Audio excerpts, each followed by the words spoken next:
Ezra Shabot, me da un gran gusto poderte saludar esta mañana. ¿Cómo estás? Buenos días. Hola, ¿qué tal, Luis? Buen día al auditorio. Bueno, pues esto es, digamos, la crónica de un fracaso anunciado. La necesidad, digamos, de justificar ahora un crimen de Estado, porque pues es esto, finalmente es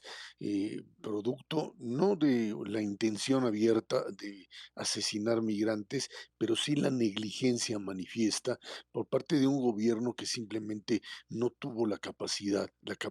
real de enfrentar un acuerdo al que llegó con los Estados Unidos. Esto es producto de responsabilidades compartidas. Es comprensible que en un momento de lucha electoral, Marcelo Ebrard,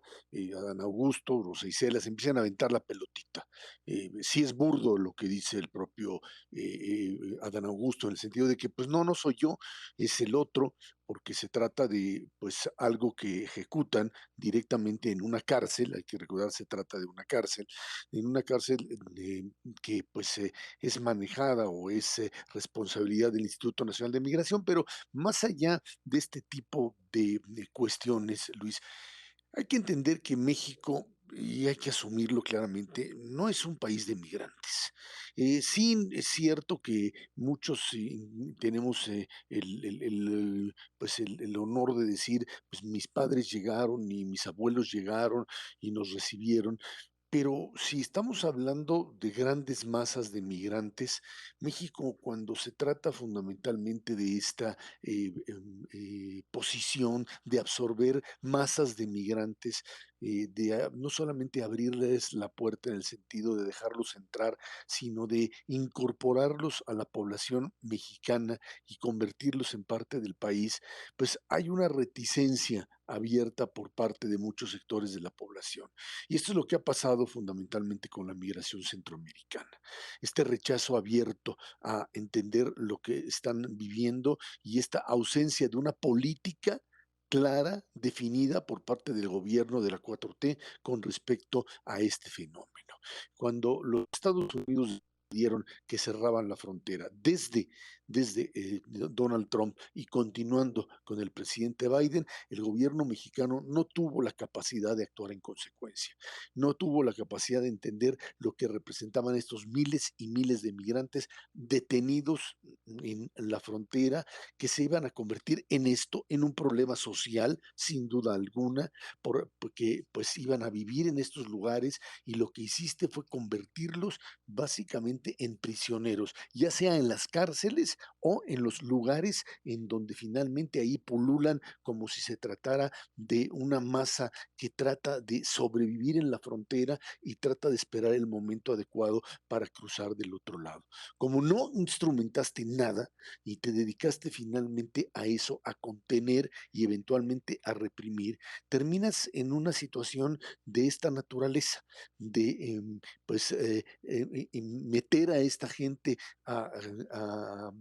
guaridas en donde pues si se queman, si se mueren, es un problema derivado de negligencia, sí, pero también de un desdén enorme hacia la vida de estos migrantes. Han representado en los últimos meses un problema brutal para la propia población que vive en esa ciudad, porque es cierto, les aumentan índices de criminalidad. Esta gente vive, trata de sobrevivir sin ningún tipo de apoyo, sin ningún tipo de inserción social. No estamos hablando de una población que la tienes ni siquiera en lo que serían mecanismos de control como sucede en el otro lado de la frontera, en estas cárceles que tanto se condenó cuando Trump metía a los niños, etcétera, etcétera, sino que además no tienen ni siquiera un sistema de regulación de quiénes son, cómo son y dónde se encuentran.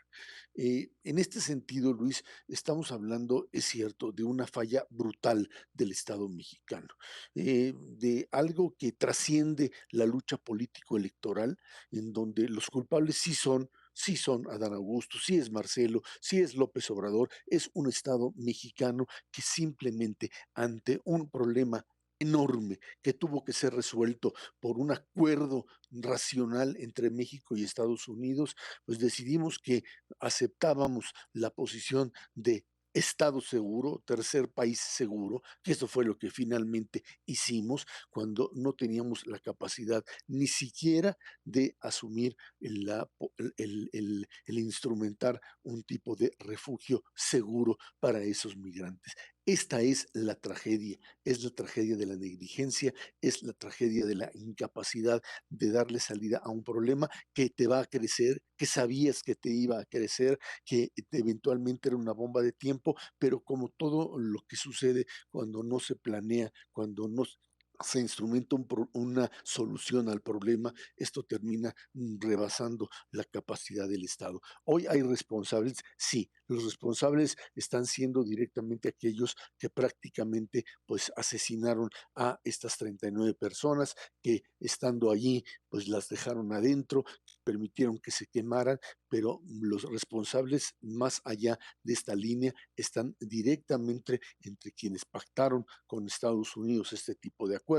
y no instrumentaron correctamente el seguimiento al mismo y entre quienes hoy pues quieren ser candidatos a la presidencia de la República y simplemente sacan las manos y no asumen la responsabilidad. Ahí está, sin duda alguna, el problema de un Estado mexicano que ha sido negligente, que ha sido omiso, que hoy simplemente tiene ahora 39 personas muertas ante las cuales no tiene ninguna respuesta que dar de por qué esto sucedió, Luis.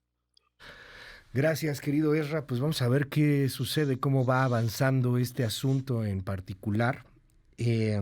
es triste lo que estamos viendo, es de muchísima impotencia, pero me quedo con lo que dices al principio, ¿eh? No es un país precisamente de migrantes, ni tampoco que acepte mucho los migrantes. Nos indignamos de lo que le pasa a los paisanos allá en los Estados Unidos, pero aquí los tratamos mucho, muchísimo peor. Y veo con tristeza y con preocupación la cantidad de mensajes que nos van llegando, Esra, totalmente racistas, clasistas, de exclusión, xenófobos, y más allá de todo ello, pues prácticamente todos en el sentido de defender también a la misma 4T, ¿no? Es un país también que le tiene cierta animadversión, cierta repulsión, incluso ya en algunos estados, qué triste y qué fea palabra, pero a esta tragedia, ¿no? Y a estos seres humanos. Me brincan las historias. Muchos que no estaban, pues ni siquiera ilegales en el país, pero que en estas redadas, evidentemente, pues que son violatorios de muchos derechos humanos, eran arrestados y llevados a estas cárceles, ¿no? Y todavía más para la pizca surreal, así como la cerecita en el pastel de lo surreal, que lo controle una empresa de seguridad privada que además parece que tiene vínculos con el cónsul de Nicaragua. O sea, ¿dónde estamos, Erra? Es parte, te diría yo, Luis, te diría que es parte finalmente de una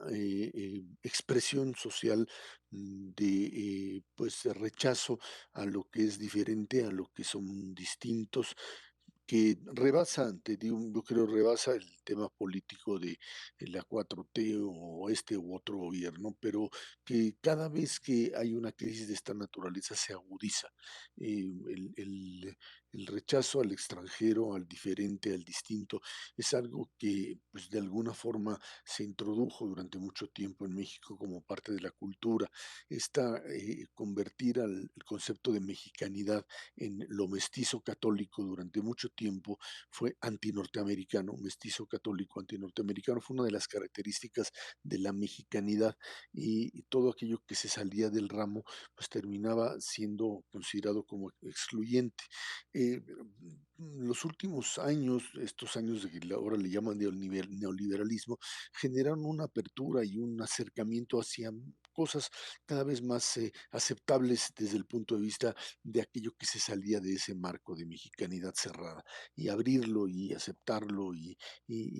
generar esta pluralidad. Hoy quienes vuelven a retomar esta ideología de la Revolución Mexicana clásica, donde volvemos a ver a los norteamericanos como el enemigo a vencer y hablamos de este nacionalismo revolucionario, pues simplemente están incitando a que se retome este modelo y en eso los migrantes centroamericanos terminan también siendo considerados como enemigos. Este es el problema de generar una cultura de odio, este es el problema de generar una cultura de exclusión y de ver a aquellos que finalmente fueron expulsados de sus propios países por una crisis en donde México, es cierto, no tiene los instrumentos materiales para absorberlos en este momento, pero que tampoco tuvo pues la capacidad ni para detenerlos y no permitirles entrar en la frontera para evitar generar este conflicto, pero tampoco tuvo la capacidad para ya dentro del país, evitar que fuesen un problema mayor, evitar que fuesen, pues finalmente esto, lo que son carne de cañón de crimen organizado y ahora carne de cañón de pues funcionarios ineptos y finalmente criminales que terminaron con su vida, Luis. Gracias, Ezra. Te seguimos en @EZChabot. Muy buenos días. Gracias, buen día, Luis.